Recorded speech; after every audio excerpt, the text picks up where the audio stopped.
Historia del siglo XX, segunda parte, segundo grado. Es un gusto saludarte. Habla la maestra Balbina Rosete Andrade del Bachillerato General Oficial Elena Garro de la comunidad de Xocopan, Atlixco, Puebla. Hoy hablaremos de un tema muy interesante llamado los derechos humanos y las políticas de inclusión. El objetivo de hablar sobre esto es conocer y saber cómo proteger nuestros derechos de forma integral, las políticas de inclusión, así como todo lo que está relacionado con nuestro derecho al trabajo, a la vida, a la salud. Iniciamos. Recordemos y pongamos nuestra mente. Escribe qué pasa con las personas que son gays o lesbianas en tu comunidad. ¿Cómo son tratadas o tratados? ¿Qué les dicen o hacen? ¿Ha hecho algo la autoridad ante su defensa? Bien, los derechos humanos surgieron a partir de la Revolución burguesa en Francia, en el siglo XVII y XVIII. Esto fue tras la Declaración de los Derechos del Hombre y del Ciudadano, promulgada el 26 de agosto de 1789 por la Asamblea Nacional Francesa, tras la derrota del régimen absolutista.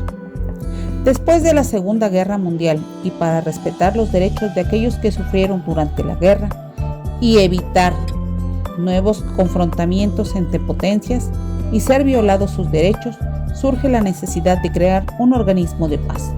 Así es como en abril de 1945 en San Francisco, Estados Unidos, se crea la Organización de las Naciones Unidas, hoy radicada en Nueva York, Estados Unidos.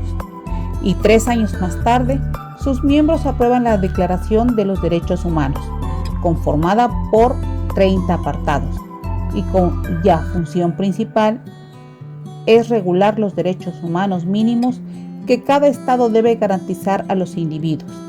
Como sabemos, los derechos humanos pueden ser definidos como el mínimo de derechos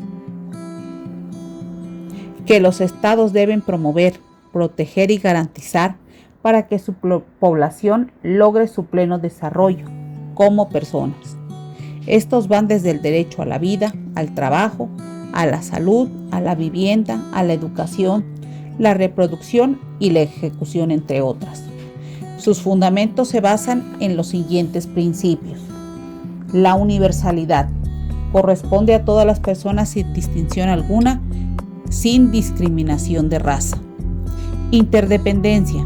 Todos los derechos humanos están vinculados entre sí, y, es decir, aplicar uno conlleva al otro. Indivisibilidad. Todos los derechos humanos están relacionados y no se pueden parcializar su aplicación. Progresividad.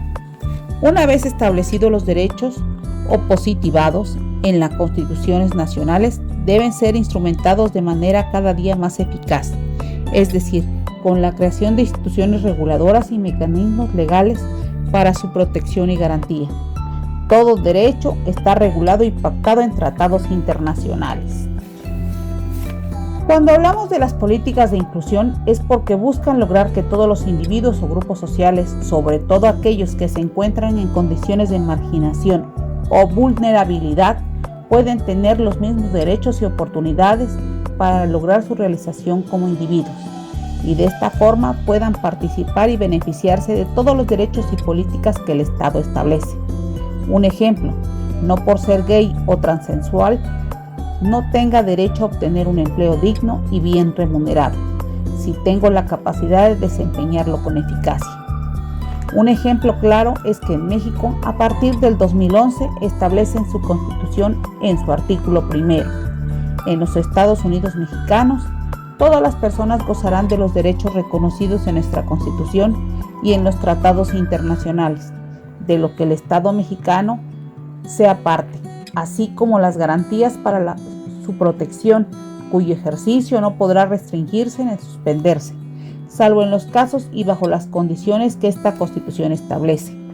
Ahora bien, después de esta pequeña explicación, realizaremos el siguiente ejercicio. Terminando y compartiremos. ¿Qué derechos tiene nuestra Constitución mexicana para todos los individuos nacidos dentro del territorio nacional? Menciona 5 y explica por qué los elegiste. Gracias.